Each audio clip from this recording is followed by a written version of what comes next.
What was the incident at your school? For our senior prank, a few students actually grappled up to the roof of our 4-story high school, then rappelled down into the library courtyard, broke in with keys that they had stolen from the janitor, and proceeded to fill the entire hallway to the ceiling with books, blocking off the main pathway between the school. One of them stupidly went to their locker and the camera was able to identify them from the locker they went to.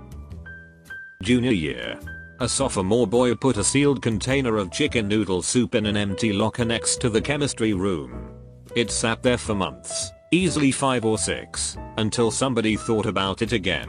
It was brought up in chemistry class, 11th grade, and our chemistry teacher took a pair of tongs to the locker and planned to dispose of it once and for all.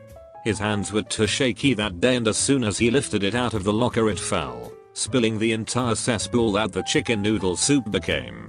He immediately ran back to his room, screaming, "Oh God. Shut the doors. Shut the doors." And hilarity ensued. The smell was indescribable. Raw sewage, rotten chicken, fermented noodles all mixed into one. I have never and probably will never smell anything remotely close to it again. The smell permeated the entire floor and even seeped down a stairwell next to the spill to the classrooms immediately below. The day of the disaster, everyone gagged as they traveled through the halls. Luckily it happened during 8th period, last period before we went home. A hazmat team was called to take care of the spill, just in case there were airborne diseases. For the rest of the school year, the teachers lit candles in the hallways and in their classrooms, but the smell never left us. It stayed all summer and even into the next school year until it finally went away altogether. The chemistry teacher who dropped the soup is actually now my stepfather, and we recount this story at least once a year and laugh ours off. It is one of my best memories of high school. Senior prank consisted of dumping month-old fish into the air duct from the roof. They couldn't figure out what was going on at first. School was closed for a week. Hazmat was called, and ultimately after the police got involved for vandalism, the kids responsible fessed up and got community service hours. Good times. At a private Christian school, a girl in 12th grade got pregnant. According to the official rules, she was supposed to be expelled to protect the school's image. Instead, all the teachers and principals got together and decided that that's not what Jesus would do, and that the rule was idiotic. They didn't expel her and gave her all the support she needed during the pregnancy and after. Glad to see true Christian spirit in this day and age. Someone stole a urinal from one of the boys' bathrooms in high school. All year the principal went on about how if we knew anything we should come forward because we must stop the bathroom bandits. Of course no one came forward because once the bathroom bandits had a name they became legend. I never did find out who they were, but someone found the urinal 3 years later, hidden under some stairs behind the auditorium, a good distance from the bathroom it was taken from. One of the big 6 feet plus tough students who had a bit of a reputation as a bully and troublemaker decided he was going to try and intimidate one of the art teachers under the mistaken impression that just because Mr. Scott was only 5'5" in his socks and about 55 kgs wringing wet that Mr. Scott would be a pushover. He didn't know that before Mr. Scott trained to be a teacher, Mr. Scott was in the army, and whilst he was in the army Mr. Scott was the divisional weight champion for boxing in Australia. He tried to push Mr. Scott out of the way, and when that didn't work he tried to punch him. Mr. Scott punched him on the jaw and knocked him out. And before anyone says it was wrong, this was 1977, my school still had corporal punishment. Teachers could and did smack you round the head if you were being a dick. You certainly never ever laid a hand on a teacher. Talking back got you the cane or ruler. So that's why this was the biggest incident at my school. My English teacher served in both the Marines and Army in joint operations. A student tried something like this once. He just told the student, "If you're going to hit me, hit me." When the student did, he caught the punch and threw him to the ground. No one tried starting with this teacher again. My teacher was none of these. In fact, he didn't have legs, just prosthetics. Didn't stop him from slamming a linebacker against the lockers to stop a fight.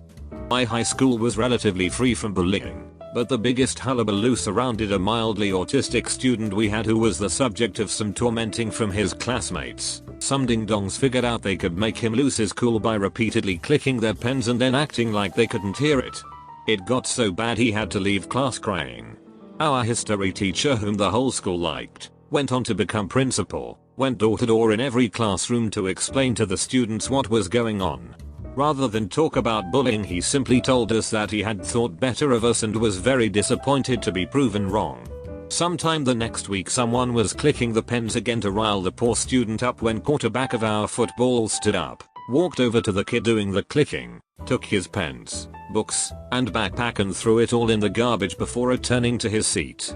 The English teacher leading the class acted like they hadn't seen a thing. The bullying stopped after that. Not a juicy scandal, but I figured I'd contribute a more positive story amidst all the student-teacher friking. Our entire offensive line of the football team came up with the idea to rob a local franchise restaurant in shop class. One of the kids worked there, and the rest came in with their soft guns, assaulted an elderly man, held their friend up, he was in on it.